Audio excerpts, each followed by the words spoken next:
yang dirahmati Allah Subhanahu wa taala. Semoga dalam lindungan Allah dimanapun Anda berada berkah selalu dan tercurah rahmatnya Allah Subhanahu wa taala. Saudara-saudaraku, nyatanya Allah itu sangat nyata. Tempat kenyataan Allah, mazhar daripada Allah, nyatanya itu pada insan. Mana kenyataannya itu pada sifat mani tadi. Tidak bisa bergerak kita ini kalau tidak bergerak Allah. Kitanya ditiadakan, yang ada hanya geraknya Allah. Jadi di sini yang bergerak adalah diri, yang berkuasa diri, berkehendak diri, semuanya diri. Diri itu siapa? Dirinya Allah, bukan diri kita, bukan kita mengaku Allah. Itulah diri. Diri itu dirinya Allah, bukan kita, lain. Nah, beda kalau seperti pengalaman seperti Syekh Mansur Al-Halat, kemudian Syekh Siti Jenar. Mereka itu bukan menuhankan diri. Mereka, beliau-beliau itu berkata di luar kesadaran, satu hat. Syakar, mabuk, kemudian satu hat. Seperti saya, aku sekarang membaca Al-Quran, innani anallah, sesungguhnya aku adalah Allah. Apakah salah? Iya. Tapi saya berkata demikian ini bukan mengaku-ngaku aku Allah. Nah, yang berkata itu Allah Ta'ala. Innani anallah, la ilaha illa ana. Sesungguhnya aku Allah, tiada yang nyata melainkan aku. Bukan saya mengaku Allah, saya baca Al-Quran ini, innani anallah, la ilaha illa ana. Salah? Kan tidak. Jadi yang salahnya di mana? Bukan Syekh Siti Jenar, Syekh Mansur Al-Halat yang salah, Syekh Abu Yazid Al-Bustami yang salah. Kita-kitanya ini yang tidak paham. Berani-berani kita menyalahkan wali-wali Allah, wakil-wakil Allah, baru kita tidak paham. Nah, makanya Syekh Abdul Qadir Al-Jilani tidak mungkin mau memenggal daripada Syekh Mansur Al-Halat. Ketika seandainya Syekh Abdul Qadir Al-Jilani hidup pada zaman itu, seandainya Imam Al-Ghazali hidup pada zaman itu, dan kita pun tak tahu persisnya apakah benar-benar dipenggal kepalanya ataukah tidak. Sama dengan peristiwa di Indonesia, di Nusantara, Syekh Siti Jenar, Syekh itu beliau. Nah, karena orang wali-wali Songo ini, wali 9 ini orang-orang paham, bukan orang-orang ustadz-ustadz syariat. Beliau juga ilmu wali, beliau juga ilmu marifat, ilmu syariat, thariqah, hakikat. Bukan orang-orang sembarangan wali Songo itu. Nah, jadi perlu dipahami di situ. Disyukuri, meskipun apa, disyukuri terus. Kita sudah dibukakan futuhat-futuhat untuk tidak mencela para wali. Ini bahasa syariatnya kita ya. Allah Ta'ala bukakan itu. Allah Ta'ala betul-betul membuka kolbu, membuka sanubari kita, nembus ke nurani, nembus ke sir, untuk bagaimana melihat daripada af'al Allah yang ada pada segala sesuatu, menyaksikan daripada asma Allah pada tiap-tiap segala sesuatu, menyaksikan sifat Allah pada tiap-tiap segala sesuatu, dan menyaksikan zat Allah Subhanahu wa taala yang maha meliputi segala sesuatu. Nah, menyaksikan tuh dia juga, dia sendiri, Allah Ta'ala sendiri, aku sendiri, kata Allah yang menyaksikan diriku. Kelihatannya kita yang menyaksikan af'alnya, kelihatannya kita yang menyaksikan asma'nya. Ketika apa, bukannya kita itu yang menyaksikan sifatnya, bukan kita menyaksikan zatnya, tapi Allah Ta'ala sendiri. Zat itu sendiri, yang maha suci itu sendiri, yang melihat dirinya, tajallinya, wujudnya, kenyataannya. Jadi kita tidak lari-lari lagi ini dari sini. Kita tauhid, tidak lari-lari lagi dari tauhid itu. Jadi ketika memang suatu perkara yang mengarahkan kepada makhluk, makhluk itu apa sih? Makhluk itu sesuatu. Kalau maha segala sesuatu, kholik. Nah, simpelnya begitu. Sesuatu itu terpisah-pisah. Ini helm sesuatu, ini botol mineral sesuatu, ini meja sesuatu, ini sesuatu semua. Ini ditunjuk sesuatu. Nah, itu makhluk. Kalau segala sesuatu, maha segala sesuatu, mulai dari zatnya tunggal, sifatnya tunggal, asma'nya tunggal, af'alnya tunggal, itulah kholik, itulah Allah, itulah yang bernama Allah. itulah alif lam lam ha, itulah zat sifat asma dan af'al. Jadi itu makhluk itu jangan kita percaya akan makhluk. Ketika kita mengatakan bahwa obat bisa menyembuhkan, ini sudah syirik khafi. Bukan berarti kita tidak minum obat, tetap minum obat. Misal mau tetap minum obat, tapi dalam pandangan batin kita tidak meyakini bahwa obat itu yang bisa menyembuhkan. Karena ketika begitu paham kita, tauhid kita biar, iman kita rusak kalau seperti itu. Bukan obat yang menyembuhkan, tapi Allah. Allah itu yang mana segala totalitas yang ada. Lah obat siapa? Wujudnya itu apa? Wujud bayangan, meskipun wujud bayangan tiada lain daripada wujud hakiki. Wujud hakiki tiada lain daripada zatullah. Memang kalau ditunjuk, itu salah, itu sesuatu, itu makhluk. Tapi kalau ditotalitaskan semua, totalitas dari martabat ahadiyah, wahdah, wahidiyah, malakut, misal ajasam insan, itu Allah, itu maha tunggal. Nah itu kalau di kotak-kotakkan, itu bukan, lain, itu makhluk. Aras makhluk, surga makhluk, neraka makhluk, pahala makhluk, dosa makhluk, Jibril makhluk, Mikail makhluk, Israel makhluk, Israfil makhluk. Apalagi semua sesuatu itu ketika dikotak-kotakkan satu-satu, apalagi ditunjuk, ini makhluk. Contoh, ini dada. Ini dada aku, bukan aku. Ini tangan, ini jari. Ini jariku, jari aku, bukan si aku. Ini mata aku, mataku, bukan si aku. Ini rambutku, bukan si aku. Lalu yang mana yang aku? Aku tuh jasmani ya rohani. Aku tuh yang totalitas. Aku tuh yang segala diri dari jasmani dan rohani. Jasmani dari ujung rambut sampai ujung kaki, rohani. Begitu. Jadi apa kunci daripada ini? Kunci kita ini, kuncinya ini adalah kesadaran. Kuncinya kesadaran. Kesadaran kepada siapa? Kepada sifat 20. Itulah diri zat yang hayat. Itulah zat yang disifatkan. Diri siapa? Dirinya Allah. Itulah diri sebenar-benarnya diri.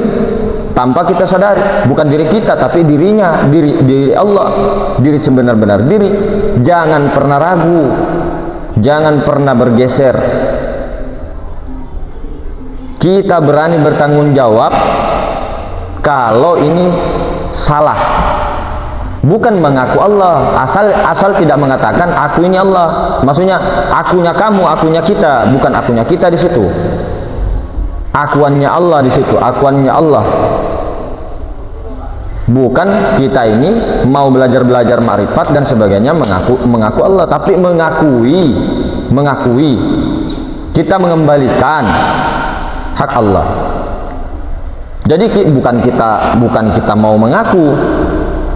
Terbalik, justru orang-orang yang tidak belajar ilmu ma'rifat, tidak belajar ilmu tauhid, terbalik sebenarnya. Dia sebenarnya itu tanpa sadar mengaku, apalagi merampas hak Allah. Dia sehari-hari merasa melihat, mendengar, dia punya mobil, punya motor, punya anak, punya istri, punya semua, punya jasad, punya ruhani. Itu orang-orang yang sebenarnya yang mengaku Fir'aun, yang mengaku Allah tanpa mereka sadari. Ini sebenarnya orang-orang yang terhijab, orang-orang yang mencuri, merampas hak Allah. Ini orang-orang yang betul-betul dosanya tidak akan bisa diampuni. Oh berarti kita ini ketika bertobat tidak bisa? Bertobat ya bisa, tapi dosa syirik ini loh tidak bisa diampuni. Itu bukan kata aku, kata Allah. Makanya syirik inilah yang paling penting untuk dihapus. Kesadarannya zat memandang sifat 20 itu sifat ma'ani itu sudah jelas Jadi sifat ma'nawiyah memandang sifat ma'ani. Sifat ma'nawiyah di maha ruang memandang sifat ma'ani, memandang bernyata kepada batang tubuh.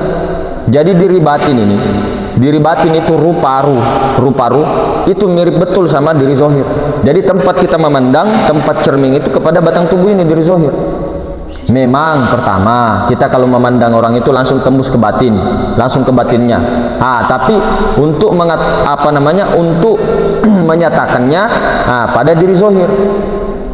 Jadi kita ketika memandang orang langsung ke Nur Muhammad, langsung ke batin. Tapi yang batin tuh nyata kepada yang diri zahirnya. Jadi diri zahir tuh bukan kita. Ada yang mengatakan diri zahir itu kita, jasmani itu kita, bukan, lain. Jasmani bukan kita. Ini haknya Allah. Diri zahir itu haknya Allah, diri batin, ruh juga haknya Allah. Tubuh, hati, nyawa, rahasia itu haknya Allah. Mazharnya Allah Ta'ala. Mazharnya Allah, kenyataan Allah, bukan Allah. Tapi tiada lain.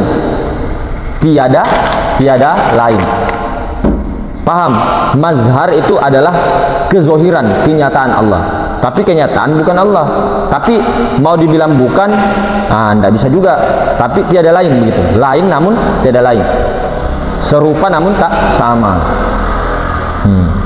Maka betul-betul jangan pernah ragu untuk tenggelam ketika mau mencari mutiara, menyelam ke dalam. Menyelam sampai dasar lautan. Jangan cuma kita berdiri di tepi pantai begini-begini, hongkang-hongkang kaki begini, berdiri di depan pantai, kayaknya ada mutiara di bawah. Sampai kapan begitu? Naiklah perahu ke tengah, terus lompat pakai alat, menyelamlah sampai ke bawah. Jangan lupa setelah mendapatkan mutiara naik. Bukan kamu mau jadi putri duyung di bawah situ. Naik ke perahu terus ke daratan. Artinya apa? Dari ma'rifat itu syariatlah kenyataannya. Kesempurnaan orang yang ma'rifat, syariat kenyataannya.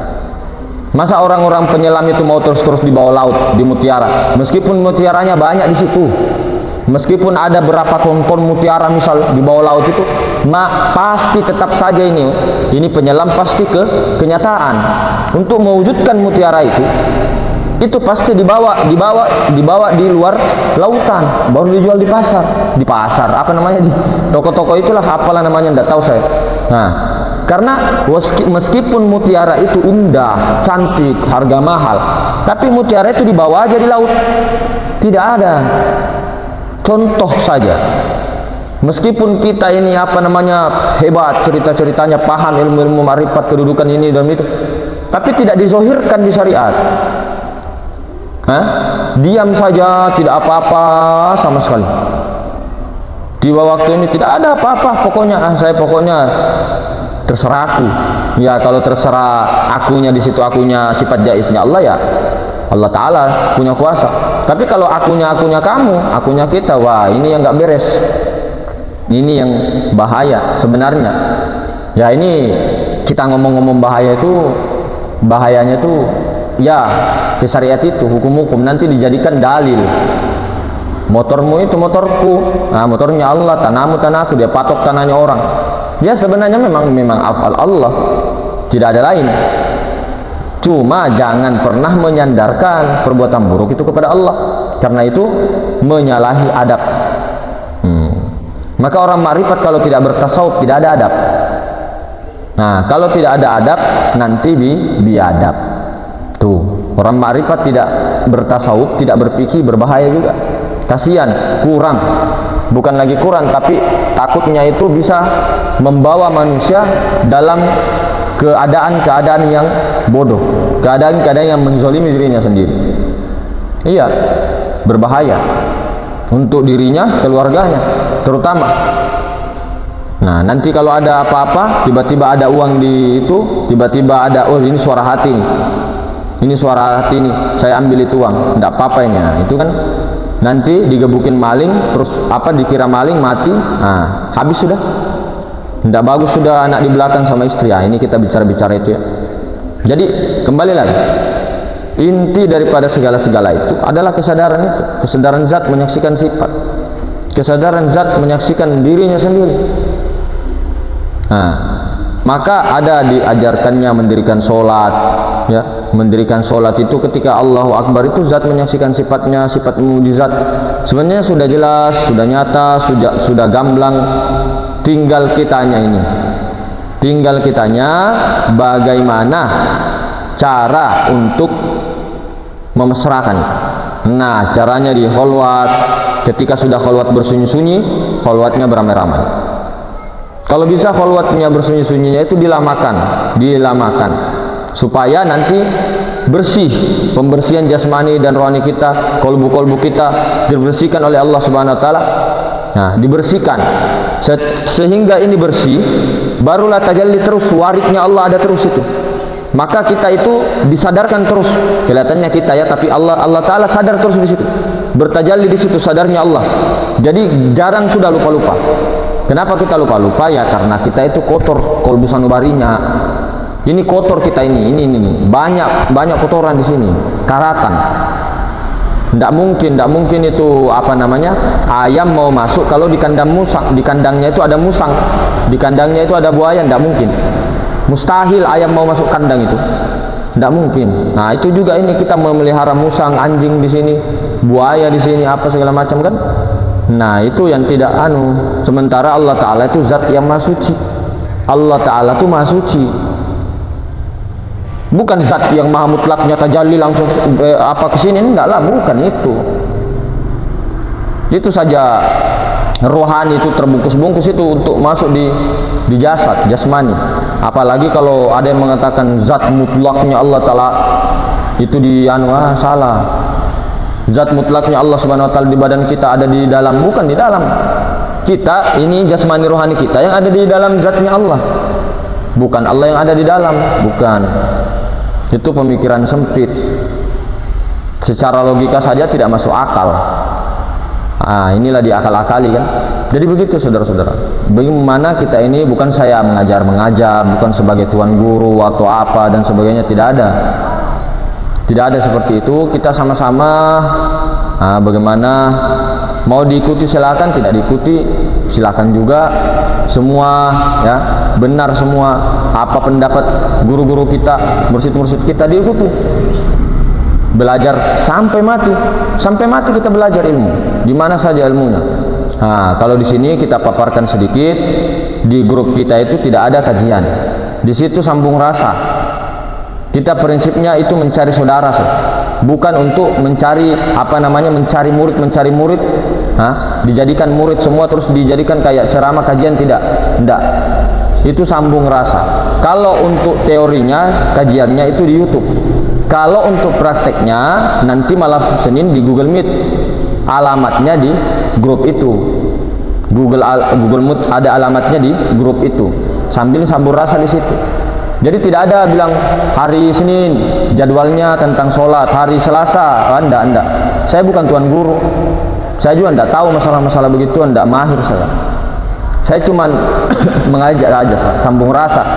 Adapun malam Senin juga itu cuman ya biasa saja, talqin biasa, begitu. Jadi tidak ada istilah ini itu, enggak ada kajian-kajian, enggak ada. Jadi memang murni kalau mau ini di YouTube. Di YouTube kita teori-teorinya, kalau talqinnya itu malam Senin prakteknya. Jika mau diikuti, tidak mau diikuti juga tidak apa-apa. Yang paling penting bagi saya, bagi kita itu adalah saling mengenal, sambung rasa. Apa yang dibahas itu mengalir saja, biasa saja. Nah, jadi seperti itu. Bagaimana jika memang ini semua perkataan-perkataan kita yang tidak bagus, ada yang tersinggung atau apa, secara syariat ya, secara syariat saya minta maaf, minta rela, minta ridho, semuanya, minta berkahnya, guru-guruku semua sehat selalu, berkah selalu, dan semangat terus untuk bagaimana membicarakan, mentauhidkan daripada tauhid kita ini, bagaimana bisa tidak syirik khafi ya, syirik jali juga, syirik jali yang kelihatan, syirik khafi yang tersembunyi. Khafi bil khafi yang lebih tersembunyi lagi. Nah itu bagaimana itu seorang ahli tasawuf, seorang para ahli sufi itu semakin lama, semakin hari semakin habis dirinya.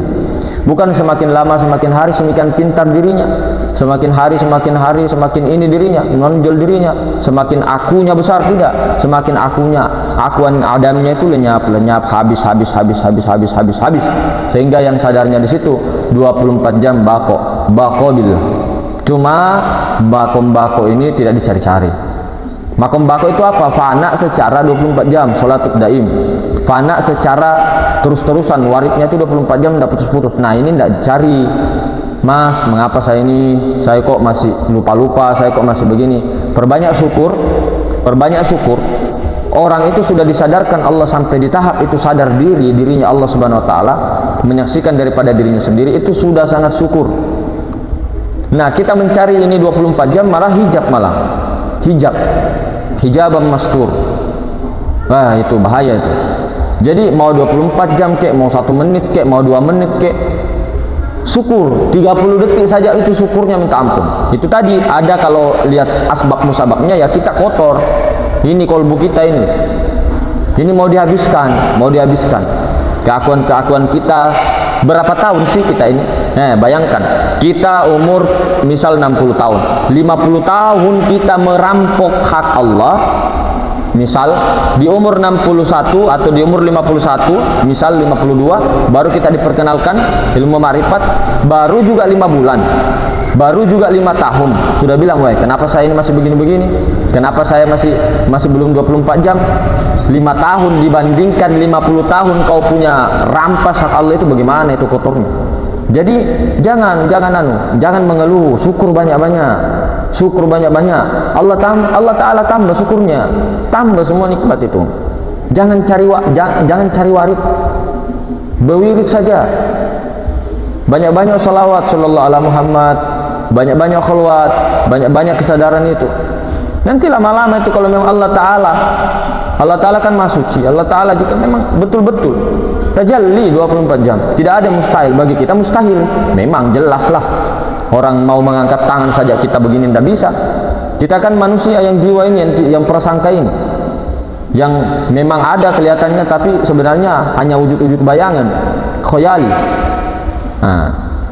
Sangka-sangka saja, maksudnya perasaan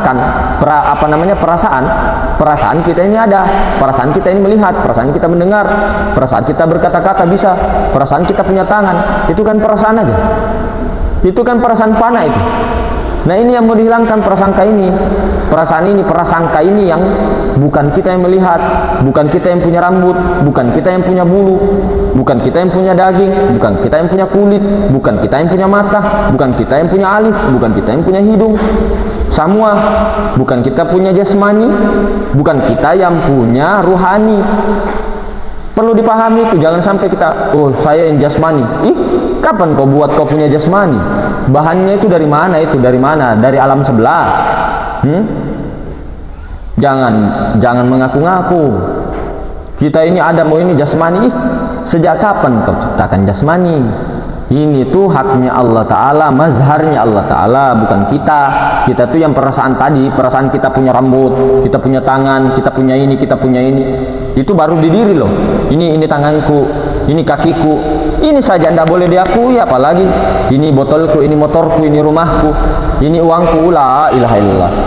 Sedangkan ini saja yang kita bawa dari lahir secara syariat ya, ini tidak boleh diakui. Rambut saja, satu helai rambut, ini satu helai rambut diakui, ini rambutku dalam pandangan sir. Aduh, subhanallah.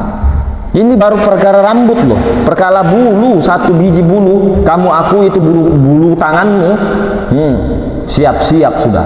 Apalagi HP ku, motorku, rumahku, kursiku, elah bullshit kalau bahasa gaulnya. Santai ya. Ya mungkin begitu saudara-saudara, lebih dan kurangnya dimaafkan. Assalamualaikum warahmatullahi wabarakatuh.